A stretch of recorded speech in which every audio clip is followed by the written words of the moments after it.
Alright mga kapatid, nandito na naman po tayo sa isang programa kung saan manunood na naman po tayo ng balita at ating bibigyan ng reaksyon at opinyon. Galing ito sa ating Pinas News Insider. Nasa description yan, isubscribe nyo yan dahil nag-aatid po yan ng balita patungkol po sa ating Pilipinas kung mahal. At kung trip nyo naman na may kasamang reaction video, eto title confirm, panalo na. Uy, totoo ba to mga kapatid? Panalo na talaga? ICC Judge Duterte Lead Counsel Nicolas Kaufman makakalaya si Duterte, case dismiss. Ayan mga kaibigan, simulan na po natin. Gaano ito katotoo? Let's get down. Siyempre, alam nyo na, kapag mabagal ang inyong internet, nandiyan po ang fiber ni Juan. Nandiyan din ang contact number, baka available na po sa inyong lugar. Napakamura na at ang bilis-bilis ng internet nila. Kaya, tumawag na kayo dyan. Malay nyo, meron na sa inyo. Alright, play! Ito ang mainit na balita na dapat malaman at mapanood ng taong bayan at pinag-uusapan ngayon sa mundo ng social media na tila ayaw ipalabas ng bayarang media. Sadyang kahit kailan ay hindi talaga mananaig ang kasamaan laban sa kabutihan. Matapos ang panawagan worldwide ng taong bayan at nagsanib puwersa saan mang sulok ng mundo na sana'y ibalik na ang dating Pangulong Duterte sa bansang Pilipinas. International Criminal Court o ICC. Tila suko na at hindi nila kinakaya ang puwersa ng taong bayan. Lalong-lalo na ang puwersa ng mga kababayan nating mga OFW saan mang sulok ng mundo dahil sa kanilang mga ipinakitang tunay na suporta at mainit na pagmamahal sa dating Pangulo na si Rodrigo Roa Duterte. Pero bago ang lahat, kung bago ka pa lamang sa aming channel, please huwag kalimutang mag-like, subscribe at click ang notification bell para mas maging updated ka pa lalo sa lahat pa ng bagong video na i-upload namin. At eto na nga mga kababayan, matapos ang walang katapusang panawagan saan mang sulok ng mundo ng mga Pilipino at kahit na ang ibang lahi na ibalik na ang dating Pangulong Duterte sa bansang Pilipinas ay ano ba yun sabi? Buong Pilipinas daw 60,000 lang daw lahat-lahat.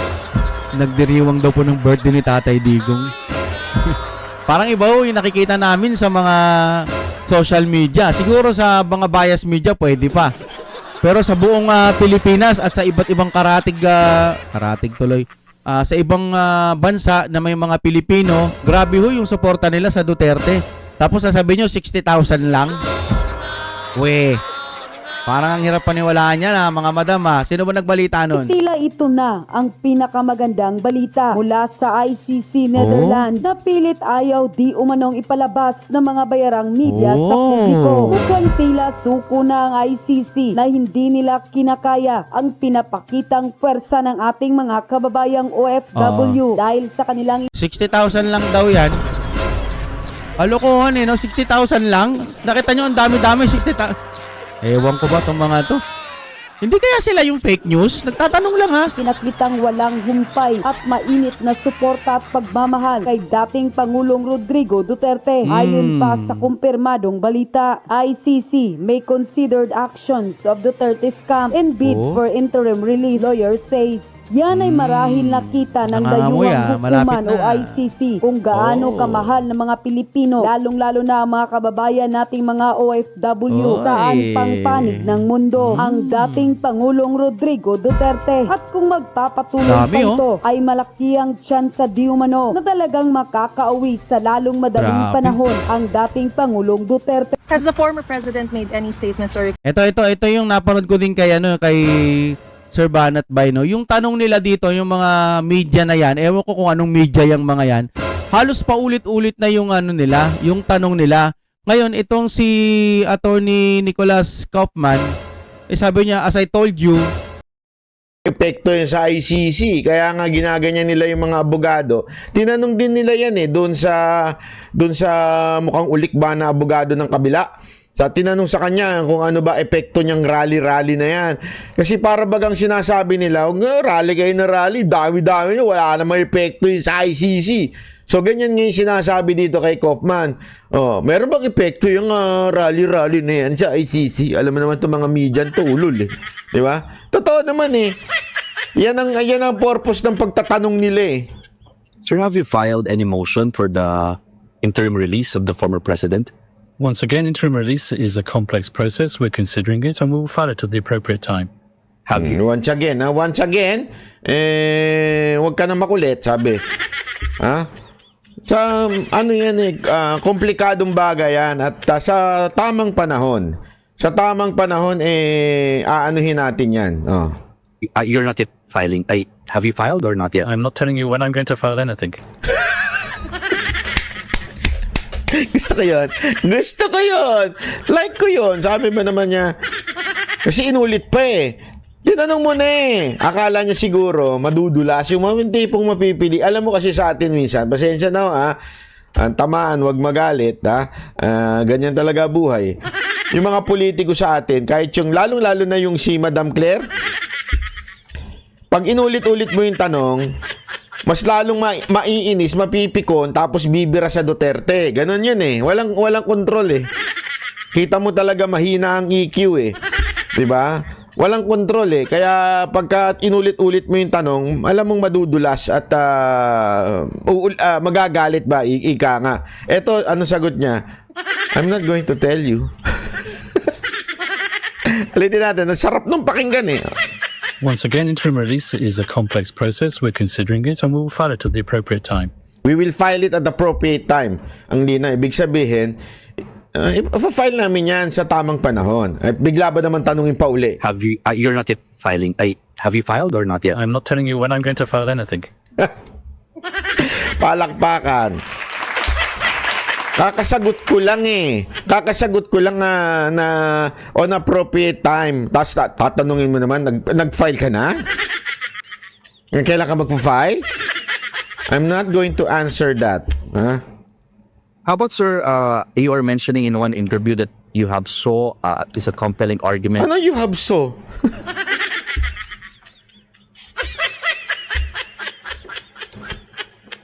No comment. With regard to junking of the case in terms of jurisdiction. Can you just give us a little bit about it? I wouldn't use the word junking the case. Junking the case is slang. Slang.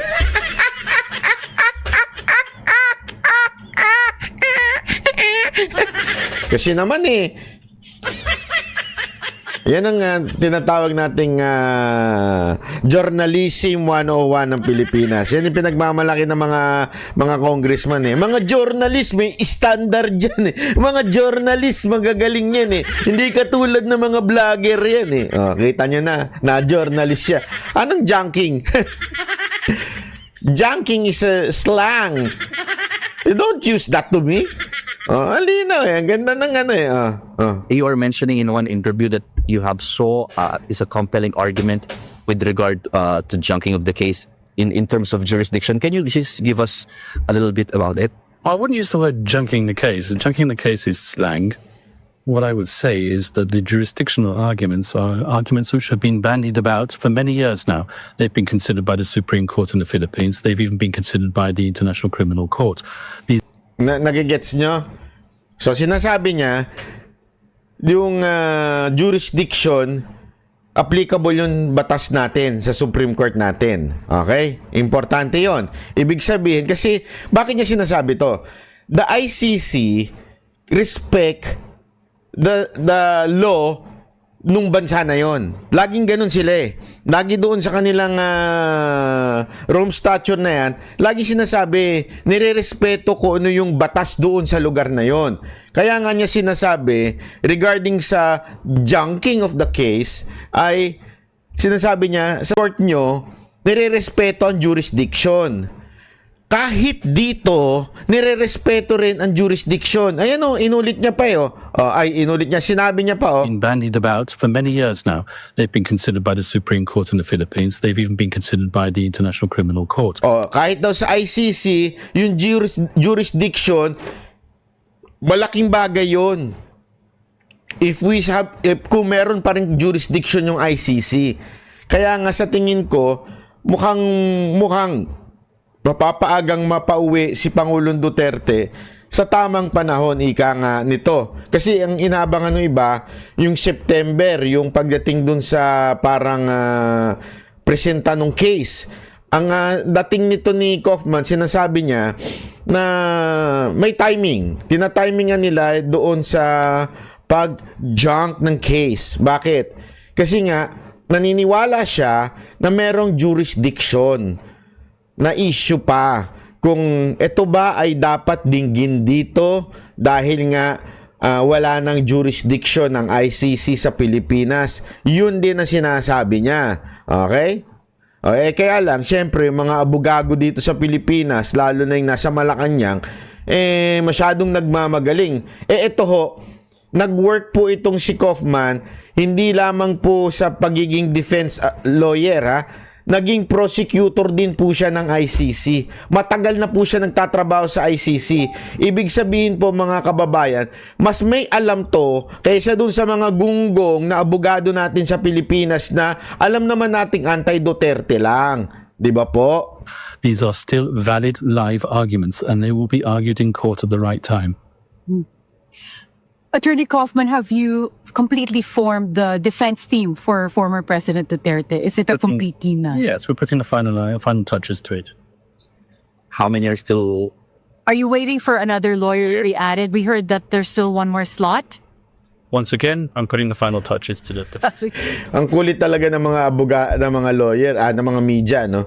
Natawa tuloy siya eh. Kasi sinabi na nga, I'm putting up with the team, inaayos ko na yung team.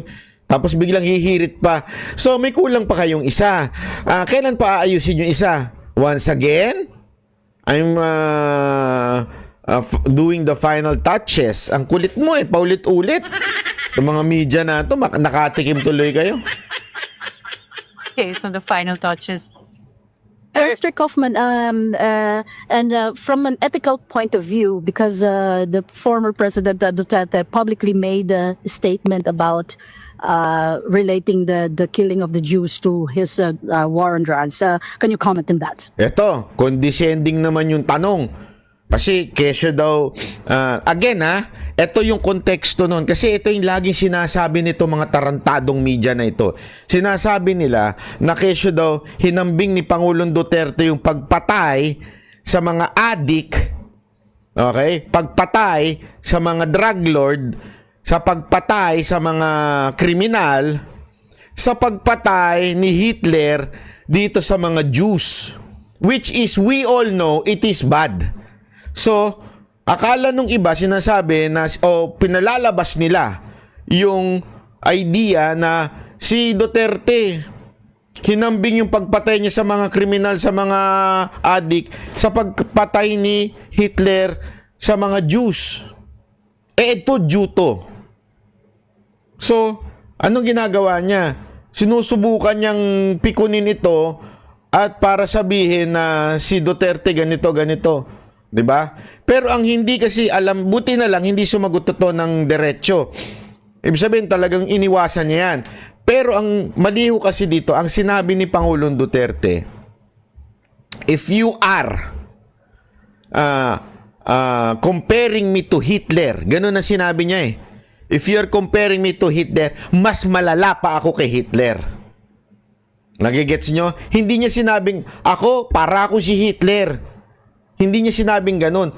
Sila yung nagsasabi na para ako si Hitler. Kaya nga, if you are comparing me to Hitler, therefore, mas malala ako dun. Oh. Kasi nga, ginagago niya yung mga taong nagsasabing para siyang si Hitler. Naintindihan na natin. Kasi sinasabi na iba, diktador ka, para ka si Hitler, mamamatay tao ka. Ganun ba? Mas malala ako dun. Oh. Nagigets ninyo. Tapos nga yung pinalalabas nila, tingnan mo na, kinumpare niya yung sarili niya kay Hitler. Ay, mga gunggong talaga. Nakakagago talaga itong mga media. Ngayon, gagamitin pa ito para magalit itong abogadong Jew. Buti na lang ito, sagot ni, buti matalino ito, hindi katulad to ng mga media-medyahan natin sa Pilipinas. Ito pakingge.